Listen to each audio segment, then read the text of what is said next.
आइए आज के इस विश्लेषण में एक ऐसी कहानी पर बात करते हैं जो सीधे हमारी पहचान से जुड़ी है। हम समझेंगे कि भारतीय नागरिकता के नियम 1950 की अपनी बिल्कुल शुरुआती और आसान शर्तों से लेकर आज के इस जटिल कानूनी ढांचे तक कैसे पहुंचे हैं। ये सिर्फ कानून की बात नहीं है, ये समझने के बारे में है कि एक देश अपने नागरिकों को किस पैमाने पर देखता है। तो इस पूरे सफर को हम मुख्य रूप से 4 हिस्सों में देखने वाले हैं। पहला, संविधान से जुड़ी शुरुआत। दूसरा, 1955 का नागरिकता अधिनियम। तीसरा, कुछ बड़े ऐतिहासिक संशोधन। और आखिर में 2019 के सीएए पर एक नज़र। चलिए सीधे अपने पहले पड़ाव की तरफ चलते हैं, जो है नागरिकता का संविधानिक आधार, यानी संविधान का भाग 2, अनुच्छेद 5 से 11। सोचिए 1950 का वक्त, जब हमारा देश नया नया आज़ाद हुआ था। उस वक्त सबसे बड़ा सवाल ये था कि आखिर भारत का नागरिक कौन कहलाएगा। अनुच्छेद 5 ने इसके लिए बहुत ही सीधे और आसान नियम बनाए। 26 जनवरी 1950 को अगर किसी का जन्म भारत में हुआ हो, या उसके माता पिता यहाँ जन्मे हों, या फिर वो पिछले 5 साल से यहाँ रह रहा हो, तो उसे नागरिकता दे दी गई। शुरुआत में कितना सरल था, है ना? लेकिन कहानी इतनी सीधी नहीं थी, क्योंकि देश विभाजन के एक बेहद मुश्किल दौर से गुजर रहा था। संविधान निर्माताओं को इस हकीकत का सामना करना ही था, और यहीं पर अनुच्छेद 6 और 7 आते हैं। इन दोनों ने आने और जाने वाले प्रवासियों के लिए बिल्कुल अलग नियम तय किए। अनुच्छेद 6 के तहत जो लोग पाकिस्तान से भारत आए, उन्हें नागरिकता दी गई, बशर्त ये थी कि वे 19 जुलाई 1948 से पहले आए हों या उन्होंने अपना रजिस्ट्रेशन करवाया हो। दूसरी तरफ अनुच्छेद 7 ने उन लोगों की नागरिकता खत्म कर दी जो भारत से पाकिस्तान चले गए थे। हाँ, अगर वे विशेष अनुमति के साथ वापस आकर रजिस्ट्रेशन करवा लें तो बात अलग थी। इसके बाद के अनुच्छेदों ने इस पूरी नींव को और मजबूत किया, जैसे अनुच्छेद 8, जो विदेशों में रहने वाले भारतीयों को दूतावास में रजिस्ट्रेशन के जरिए अधिकार देता है। और हाँ, अनुच्छेद 9 बिल्कुल सख्ती से कहता है कि अगर किसी ने विदेशी नागरिकता ले ली तो उसकी पिछली भारतीय नागरिकता तुरंत खत्म हो जाएगी, यानी दोहरी नागरिकता का कोई विकल्प नहीं। अनुच्छेद 10 मौजूदा नागरिकों के अधिकारों को बरकरार रखता है।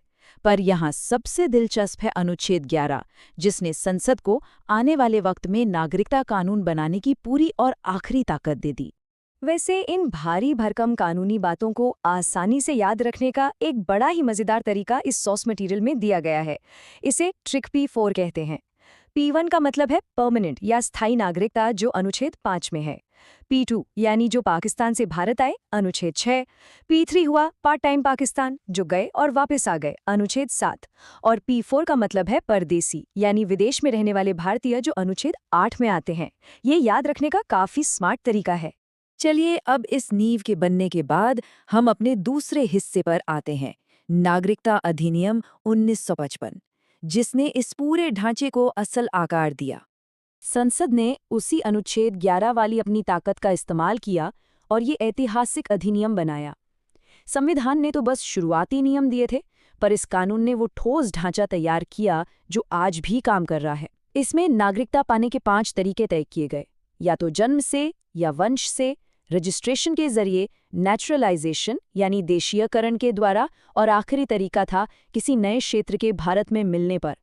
ये 5 स्तंभ आज भी हमारी नागरिकता का मुख्य आधार हैं। लेकिन वक्त के साथ चीजें बदलती हैं, इसलिए अब आते हैं तीसरे पड़ाव पर, प्रमुख ऐतिहासिक संशोधन, यानी बदलते वक्त और जरूरतों के हिसाब से कानूनों में हुए बदलाव। देखिए, 1955 का कानून कोई पत्थर की लकीर नहीं था।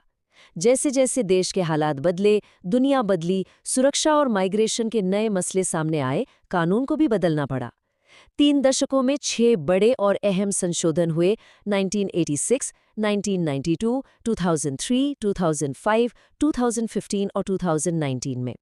इन सब ने मिलकर भारतीय नागरिकता की परिभाषा को लगातार नया रूप दिया है। अब इन दोनों संशोधनों के बीच का अंतर देखिए, ये बहुत ही दिलचस्प है।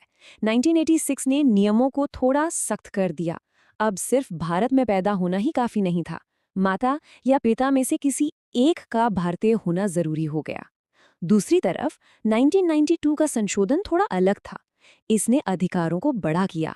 इसने तय किया कि वंश के आधार पर नागरिकता देने में जितना अधिकार पिता का है, उतना ही अधिकार अब माता का भी होगा।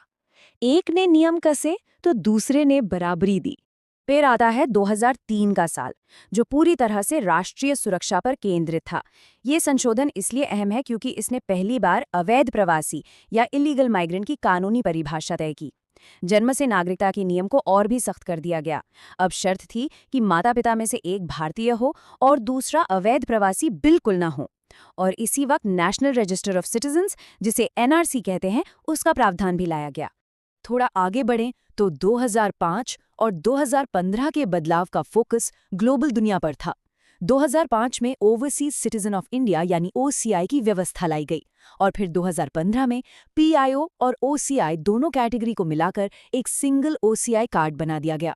इसका सीधा सा मकसद दुनिया भर में बसे भारतीयों के साथ देश के रिश्ते को और आसान और गहरा बनाना था। और इस तरह हम आते हैं अपने आखिरी और चौथे हिस्से पर, 2019 का सीएए, जो सबसे नया और सबसे ज्यादा चर्चा में रहने वाला बदलाव है। नागरिकता संशोधन अधिनियम 2019। सोर्स के मुताबिक इस कानून ने 3 पड़ोसी देशों पाकिस्तान, बांग्लादेश और अफगानिस्तान से आए 6 खास धर्मों के शरणार्थियों को नागरिकता देने का प्रावधान किया। इन धर्मों में हिंदू, सिख, बौद्ध, जैन, पारसी और ईसाई शरणार्थी शामिल हैं। अगर तकनीकी नज़र से देखें तो इस 2019 के अधिनियम ने एक बहुत बड़ा कानूनी ढांचा बदला। दरअसल पहले नेचुरलाइजेशन के जरिए नागरिकता पाने के लिए 11 साल तक भारत में रहना जरूरी होता था, लेकिन इस नए कानून ने उन खास शरणार्थी समूहों के लिए इस निवास अवधि की शर्त को घटाकर सीधे 5 साल कर दिया। और जैसा कि हम सब जानते हैं, और सोर्स भी बिल्कुल सीधे तौर पर उल्लेख करता है, इस विधायी बदलाव के आते ही पूरे देश में एक व्यापक विवाद और बहस छिड़ गई। समाज के अलग अलग हिस्सों में इस पर गहन चर्चाएं हुईं। हमारा मकसद किसी एक पक्ष में बोलना नहीं है, बल्कि सिर्फ इस तथ्य को समझना है कि कानून में असल में क्या बदलाव किए गए थे और सोर्स इसके बारे में क्या जानकारी देता है। तो यहाँ आकर ये चर्चा एक बहुत ही सोचने वाले मोड़ पर आती है। हमने देखा कि कैसे 1950 के उन आसान नियमों से लेकर सुरक्षा और प्रवासन की चुनौतियों को समझते हुए नागरिकता का रूप बदला है। पर एक सवाल अभी भी बचा है। जैसे जैसे वैश्विक प्रवासन, सुरक्षा की ज़रूरतें और वैश्वीकरण भविष्य में बदलना जारी रखेंगे, तो क्या आने वाले कल में भारतीय नागरिकता की इस जटिल परिभाषा को एक बार फिर से किसी नए रूप में